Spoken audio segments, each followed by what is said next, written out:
one thing I think we should note is that 275 this time, unlike the other rainy day funds, only appropriates money in the current biennium. It only covers existing shortfall. And the other times that this body has used the rainy day fund, and I must confess, I've never been here when we used the rainy day fund. That occurred before my time. But I understand it's been used to cover existing obligations and future spending. And that's been, so far as I can tell, every time without exception. In 1990, the legislature used it to pay for the Foundation School Program. And I've got citations of the bills if somebody wants them. In 93, it paid the current needs for TDCJ. In 2003, it paid for existing and future spending, $295 million to create the Enterprise Fund. 2005, they spent $2 billion for existing needs and future spending. With $100 million of that went to the Emerging Technology Fund in the 79th legislature.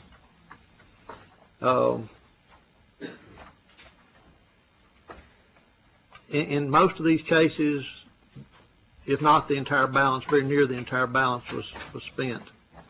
And sometimes during your bill layout, I'm hoping you'll tell us how 275 is different and why it doesn't spend for the future needs. It also leaves a lot of the rainy day fund untouched.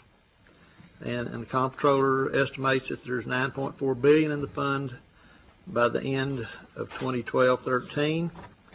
And that still shows about 5.1 untouched by my math, even though I'm an Aggie. And I'd like to know what you see as fact and reality about what we should spend. But my question that I've been telling members, I think really the better question is not what we spend. We could spend every penny in the rainy day fund and not close all the gaps that we have in front of us. The question is, what do we need to leave? What do we need to leave for next time? And so I'm hoping, Mr. Chairman, in the presence of your layout, that you'll take that. And with that, I'm going to pass the gavel, since this is sort of not a present biennium issue altogether. I'm going to pass it to Representative Turner, who I think is going to do the honors on this one. Thank you, Mr. Chairman. The Chair lays out House Bill 275 and recognizes Representative Pitts to explain the bill. Mr.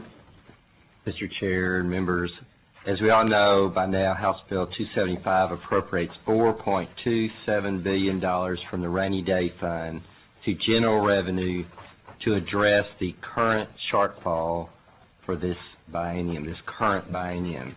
House Bill 275 does not appropriate any additional Rainy Day Fund money for the 12-13 biennium.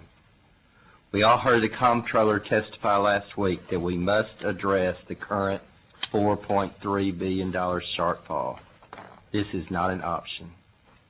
We also heard the comptroller testify that we cannot address the shortfall with cuts alone.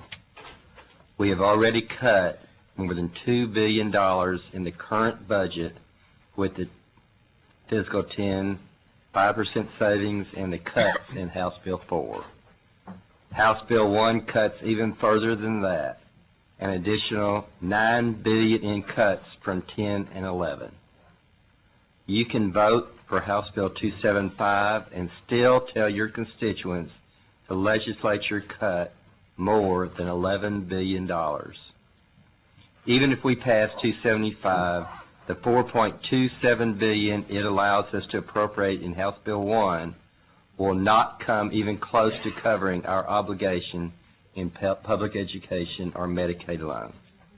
House Bill 1 will still have substantial cuts and will result in a much, much leaner state government than Texans are accustomed to.